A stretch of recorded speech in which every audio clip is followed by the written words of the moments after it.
అధికారిక కార్యక్రమాలుగా మనం చూసుకుంటే ప్రముఖుల జయంతులు వర్ధంతులు ఉత్తర్వులు విడుదల చేసిన ప్రభుత్వం ప్రముఖుల జయంతులు కావచ్చు వర్ధంతులు కావచ్చు అధికారిక కార్యక్రమాలుగా నిర్వహించాలని రాష్ట్ర ప్రభుత్వం ఉత్తర్వులు జారీ చేసింది.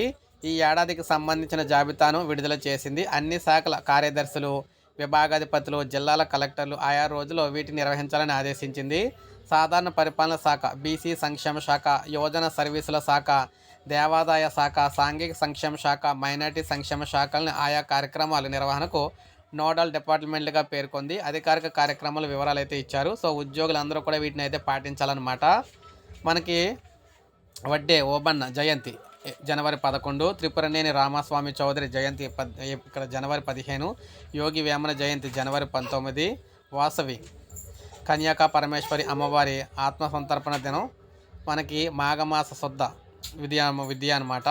దామోదర సంజీవయ్య జయంతి ఫిబ్రవరి 14, ఉయ్యాలవాడ నరసింహారెడ్డి వర్ధంతి ఫిబ్రవరి 22, కవయిత్రి మొల్ల జయంతి మార్చి 13, పొట్టి శ్రీరాములు జయంతి మార్చి 16, పుట్టపర్తి నారాయణాచార్యుల జయంతి మార్చి 28, డాక్టర్ బాబు జగజీవన్ రాయ్ జయంతి ఏప్రిల్ 5, మహాత్మా జ్యోతిబాబు పూలే జయంతి ఏప్రిల్ 11, డాక్టర్ బిఆర్ అంబేద్కర్ జయంతి ఏప్రిల్ 14, మహాత్మా బసవేశ్వర జయంతి అక్షయ తృతీయ, అల్లూరి సీతారామరాజు వర్ధంతి అనమాట మే 7, అల్లూరి సీతారామరాజు జయంతి జూలై 4, బళ్ళారి రాఘవ జయంతి ఆగస్టు 2, టంగుటూరు ప్రకాశం పంతులు జయంతి ఆగస్టు 23, విశ్వకర్మ జయంతి సెప్టెంబర్ 17, మహర్షి వాల్మీకి జయంతి ఆశ్వయుజ పూర్ణిమ రోజు అనమాట. మౌలానా అబ్దుల్ కలాం ఆజాద్ జయంతి నవంబర్ 11, కనకదాస్ జయంతి నవంబర్ 18, పొట్టి శ్రీరాములు ఆత్మార్పణ దినము డిసెంబర్ 15. ఇలా ఇవన్నీ కూడా ఉద్యోగులు వారైతే ఖచ్చితంగా ఈ కార్యక్రమాలు అయితే చేయాలన్నమాట. సో ఇది మనకి తాజా సమాచారం ఉద్యోగులకు సంబంధించి.